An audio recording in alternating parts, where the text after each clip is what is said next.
कि मेरा ससुराल कहाँ है, मेरा मायका कहाँ है और मेरे मायके में कितनी फैमिली है, ससुराल में कितनी फैमिली। तो वीडियो की शुरुआत करती हूँ मैं अपने मायके की जर्नी, अपनी बात करती हूँ अपने एजुकेशन के बारे में। तो मैंने 12th के पेपर और शादी एक साथ हो गए थे, मतलब शादी पहले हो गई थी और पेपर बाद। तो दोस्तों मायके की बात तो मैंने आपको बता दी है, तो अब चलते हैं अपने ससुराल की ओर।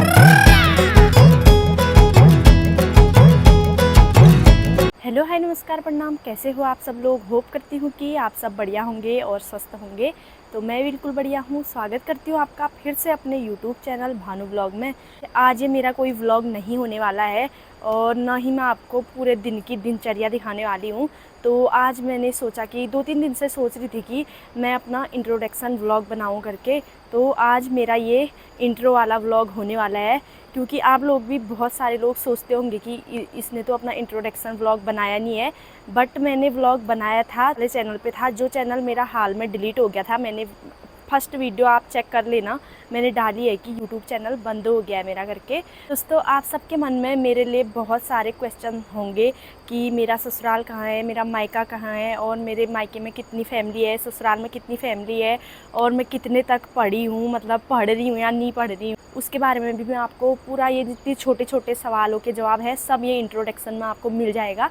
तो कृपया करके मेरे लास्ट तक व्लॉग में बने रहना, वीडियो स्किप बिल्कुल भी मत करना, क्योंकि इसमें आपके दिमाग में जितने भी सवाल चल रहे हैं उसके छोटे से छोटे सवाल का आंसर इस वाले व्लॉग में है। तो दोस्तों वीडियो की शुरुआत करती हूँ मैं अपने मायके की जर्नी से। तो मेरा मायका बागेश्वर ज़िले के कपकोट क्षेत्र के बेड़ा मझेड़ा गांव बोलते हैं, वहाँ पे मेरा मायका है। तो पहले तो मेरा नाम था, जब मैं अपने मायके में थी तो मेरा नाम था भावना पंत।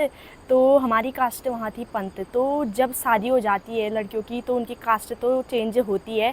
तो यहाँ आके ससुराल में आके, मेरा नाम है भावना जोशी, तो यहाँ आके मेरी कास्ट चेंज हो गई थी जोशी करके। तो बताती हूँ मैं अपने मायके के बारे में आपको पूरी जर्नी। तो दोस्तों जब हम छोटे छोटे थे, मतलब छोटे बच्चे थे, जैसे आजकल DU सिवा हैं इधर, तो मेरे पापा दिल्ली एयरपोर्ट में ट्रांसपोर्टिंग का काम करते थे। तो आपको पता ही होगा जब बच्चे बड़े बड़े हो जाते हैं तो फैमिली की जिम्मेदारियां बहुत ज़्यादा बढ़ जाते हैं। तो पापा ने तब घर आना ही सही समझा। तो उन्होंने सोचा कि मैं अपने बच्चों को घर में ही देखूंगा और उनको पढ़ा पढ़ू के मतलब कुछ अच्छा बनाऊंगा, ऐसा करके सोचा होगा। वो जो सभी सोचते हैं वैसे ही सोचा होगा पापा ने। उसके बाद मेरे पापा ने भराड़ी कपकोट मतलब गाँव में ही दुकान खोल ली थी एक। और फिर आपको पता ही है गांव घरों में तो इतनी दुकान चलती नहीं है। आपको भी पता होगा, जो मतलब गांव घरों में जिनकी दुकान है उनको अच्छे से पता होगा कि दुकान कैसी चलती है करके।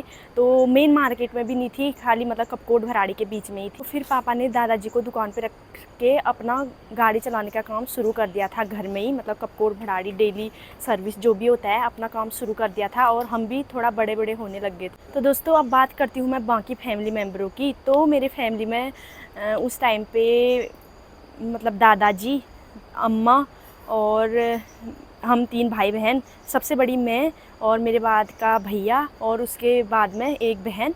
तो हम 3 थे और मम्मी पापा, तो हम 7 मेंबर थे। और ताऊ जी ताई जी और उनकी मतलब एक दीदी थी और दादा, वो दिल्ली पे ही रहते थे। तो हमारे दादा दादी वहाँ आते जाते रहते थे। कि मैं अपनी बात करती हूँ अपने एजुकेशन के बारे में। मैंने अपनी प्राथमिक शिक्षा फर्स्ट क्लास से 3rd क्लास तक अपने गांव के स्कूल में ही की। फिर उसके बाद मैं 2-3 साल के लिए अपने नैनीहाल मामा मामी के यहाँ रहने लगी, उतरौड़ा में। जो मेरा व्लॉग देख रहे होंगे मेरे मायके के फ्रेंड लोग, उनको पता होगा।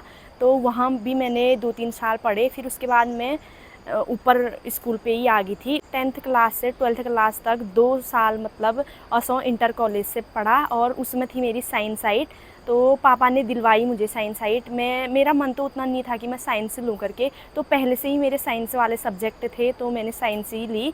तो गाइज़ मेरे 11th और 12th में सब्जेक्ट थे PCB और उसके साथ थी मेरी इंग्लिश।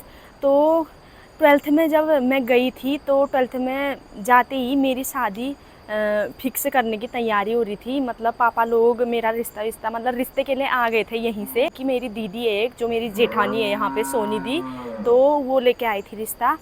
तो फिर पता नहीं पापा लोगों से बात हुई होगी ऐसी कुछ, आप भी बोल रहे होंगे कि इसकी इतनी मजबूरी क्या थी कि जल्दी शादी होगी करके। तो पता नहीं, ये मजबूरी तो मुझे भी अभी तक पता नहीं है वो मेरे फैमिली वालों की क्या मजबूरी थी जो मेरी इतनी जल्दी शादी कर दी। तो दोस्तों आजकल तो आप भी बोलोगे कि ये गाँव में ऐसा वैसा बोल रही है करके, तो आजकल गाँव के लोग भी जागरूक हो गए हैं। वो भी इतनी जल्दी शादी नहीं कर रहे हैं, पर क्या बोलूँ मैं, अब मेरी शादी हो गई, होनी थी तो होगी, अब मैं भी क्या कर सकती हूँ और आप भी क्या कर सकते हो। तो कोई नहीं, मेरे 12th के पेपर और शादी एक साथ हो गए थे, मतलब शादी पहले हो गई थी और पेपर बाद में, मतलब जैसे शादी हुई मेरे उसके 10 दिन बाद मेरे मतलब वार्षिक पेपर हो गए थे, बोर्ड के होते हैं जो, वो पेपर मेरे स्टार्ट होने लग गए थे। तो मैंने बिल्कुल भी मेहनत नहीं की थी, ना पढ़ाई की थी। होता ही है कितने, मतलब कभी मेरी शॉपिंग जैसी होगी, कभी कुछ, कभी घर का काम, कभी कुछ, ऐसा ही हो गया था। पढ़ाई में अपने को टाइम नहीं दे पाई, तो ऐसी हो गया। फिर उसके बाद शादी हो गई थी, फिर क्या ही मेरा पढ़ाई में मन लगता। फिर जैसे तैसे मेरे 12th में मतलब 2nd डिवीज़न मेरी आ गई थी। तो दोस्तों खेती बाड़ी के मामले में हमारे गांव में हमारा नाम टॉप में आ जाता था, मतलब इतनी खेती बाड़ी है, इतने जानवर है करके।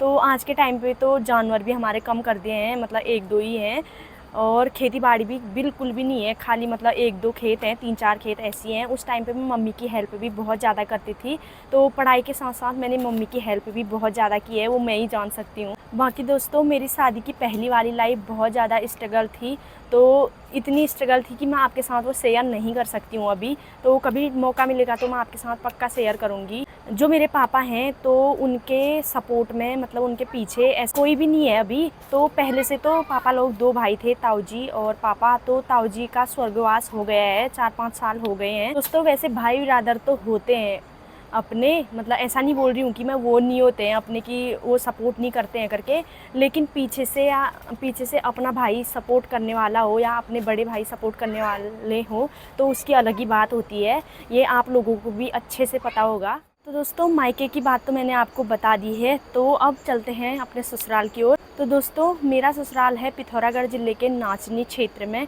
तो नाचनी में एक छोटा सा गांव पड़ता है धामी भलियाटी करके, तो वहाँ पे मेरा गांव है। हमारी फैमिली में है मेरी सासू माँ और ससुर जी, मेरे शादी के 1 साल पहले उनकी डेथ हो गई थी। हम हैं 5 देवरानी जेठानी, सबसे छोटी मैं हूँ और मेरे से बड़े हैं सब लोग, और मेरे से बड़ी हैं जो, वो एक मेरे ही मायके के हैं जो कि मेरी दीदी लगती है, सोनी दी। मैंने आपको बहुत बार बोला है, ब्लॉगों में देखा होगा आपने। फिर है हमारे मुंशारी की दीदी नीमा दी, उनको भी मैं ब्लॉग में निकालती हूँ।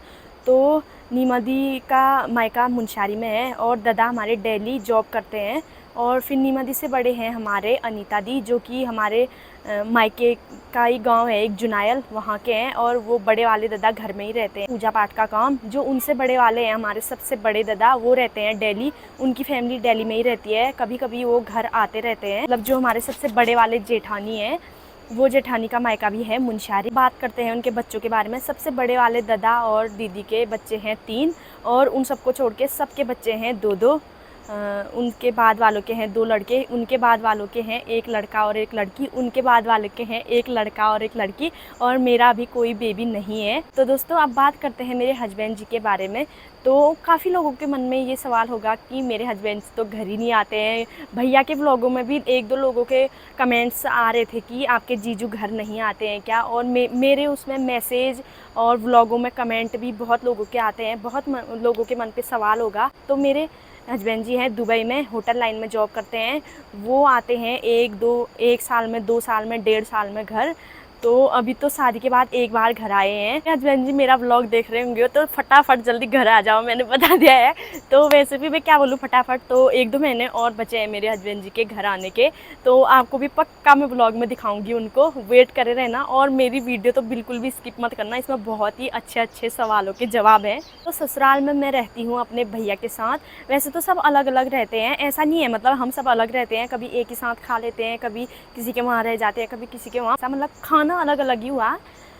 तो मैं अपने भैया के साथ रहती हूँ। मेरा भैया भी 2 साल हो गए उसको यहाँ आए हुए, 11th और 12th वो यहीं से पढ़ता है। ये इंट्रोडक्शन वीडियो बनाने के लिए सुझाव उसी ने दिया, तो मैं उसका बहुत बहुत दिल से थैंक यू बोलती हूँ उसको कि उसने मुझे इतना बड़ा सुझाव दिया। काफ़ी लोगों के मन पे सवाल होगा कि मेरी पढ़ाई के बारे में, आगे की मतलब मेरी पढ़ाई क्या होने वाली है करके। तो मैंने आगे कॉलेज का फॉर्म भरा हुआ था, जो कि मैं पिथौरागढ़ रही थी, 4-5 महीने रही, ऐसी रही शायद। तो वहाँ रही मैं। तो मैंने कॉलेज का फॉर्म भरा, असाइनमेंट बनाने वाली थी, तो मेरी तबीयत इतनी ज़्यादा ख़राब हो गई थी कि मुझे मायके जाना पड़ा। फिर मैंने वहाँ अपना जो भी पूजा पाठ होती है वो की। उसके बाद फिर मेरे अम्मा की तबीयत ख़राब हो गई थी। ऐसे में ही मतलब मेरा उलझ गया पूरा, मतलब कोई कुछ समझ में नहीं आया कि मैं क्या करूँ करके। गाइज़ अभी मैं खुद कंफ्यूज हूँ कि मैं आगे को क्या करूँ क्या नहीं करूँ करके। अगर मैं कुछ करूँगी आगे को तो आपको सबसे पहले बताऊँगी। तो दोस्तों अब करती हूँ मैं अपने व्लॉग के बारे में कुछ बातें स्टार्ट। तो मैंने व्लॉगिंग का मतलब सुझाव कहाँ से लिया, क्या किया, वो मैं आपके साथ शेयर करूँगी। तो मैं शादी के बाद फर्स्ट बार गई थी शायद अपने नैनीहाल। तो नैनीहाल में मैंने सोचा कि मैं व्लॉग बनाऊँ। सबको देख के मेरे मन में विचार आ रहे थे कि मैं बनाऊँ नहीं बनाऊँ। और मेरे हस्बैंड जी भी बोल रहे थे काफ़ी टाइम से, तू व्लॉग क्यों नहीं बनाती है, तेरे में तो ऐसा मतलब हुनर है कि तू बना सकती है। रील से तो मैं पहले से ही बनाती थी, और व्लॉग बनाने का मतलब मैं भी सोच रही थी, पर मेरे हस्बैंड जी भी बोल रहे थे। वैसे तो जिस एरिया से मैं बिलोंग करती थी उस एरिया से मैं पहली व्लॉगर थी, और मुझे व्लॉग बनाने का उतना ज़्यादा एक्सपीरियंस कुछ भी नहीं था। उसके बाद मुझे कुछ 2-3 फ्रेंडों ने और मेरे हस्बैंड जी ने मुझे बहुत प्रोत्साहन किया कि तू बना सकती है, बना करके। तो मैंने व्लॉग बनाए। तो मेरी फर्स्ट में व्लॉगिंग जैसी भी थी, टूटी फूटी जैसी भी थी, मतलब वैसा बनाया मैंने। व्लॉग बनाने के लिए हर किसी के पास बैकग्राउंड स्किल होना बहुत ज़रूरी है। तो ऐसे भी मेरे पास था एक, जो था मेरा इंस्टाग्राम अकाउंट। तो उसमें मेरे लगभग 40,000 तक फॉलोअर्स थे। तो उसमें मैं अपने रील्स अपलोड करती थी। इंस्टाग्राम के हिसाब से मुझे यूट्यूब में उतना रिस्पॉन्स कुछ भी नहीं मिल रहा था। तो बीच में 1-2 बार मेरे चैनल भी डिलीट हो गए थे। तो फिर भी मैंने लगातार अपनी व्लॉगिंग करनी स्टार्ट की। मेरा ये हाल में ये वाला चैनल है, तो इसमें भी मैं कोशिश कर रही हूँ। तो बोलते हैं लोग कि कोशिश करने वालों की हार नहीं होती है, तो मैं भी यही मान के चल रही हूँ। लगातार अपने वीडियो अपलोड करने में लगी हूँ। तो होप करती हूँ कि जो मेरे पहले की जो टूटी फूटी व्लॉगिंग थी उससे भी ज़्यादा आपको इसमें कुछ अंतर दिखने को मिल रहा होगा। दोस्तों जब मैंने अपना यूट्यूब खोला था तो मेरे लिए यूट्यूब एक बहुत बड़ा नया प्लेटफॉर्म था। तो मुझे इसका कुछ भी आइडिया नहीं था। आप लोगों को एक इम्पॉर्टेंट बात बताना चाह रही हूँ। काफ़ी लोगों को मेरे Q&A वीडियो का इंतज़ार था। शायद वो इस वीडियो में इस वजह से भी आए होंगे कि उनको उनके क्वेश्चन का आंसर मिल जाए। कुछ लोगों को उनके क्वेश्चन का आंसर उनको मिल गए होंगे, जिनको नहीं मिले होंगे तो मैं उनको अभी के लिए माफ़ी मांगना चाह रही हूँ। तो मैंने आपको बोला था कि मैं जब मेरे यूट्यूब पे 1K सब्सक्राइबर पूरे हो जाएंगे तो मैं आपके साथ Q&A वीडियो ज़रूर शेयर करूँगी। अभी के लिए मेरा इंट्रोडक्शन ब्लॉग यही था। तो आशा करती हूँ कि आपको ये ब्लॉग पसंद आया होगा। अगर पसंद आया तो प्लीज़ लाइक करना, कमेंट करना। चैनल पर नए हो तो सब्सक्राइब जरूर कर देना। मैं भावना जोशी फिर से मिलती हूँ आपको एक नई वीडियो के साथ। अभी के लिए आप स्वस्थ रहें, मस्त रहें, अपने काम में व्यस्त रहें। Bye bye.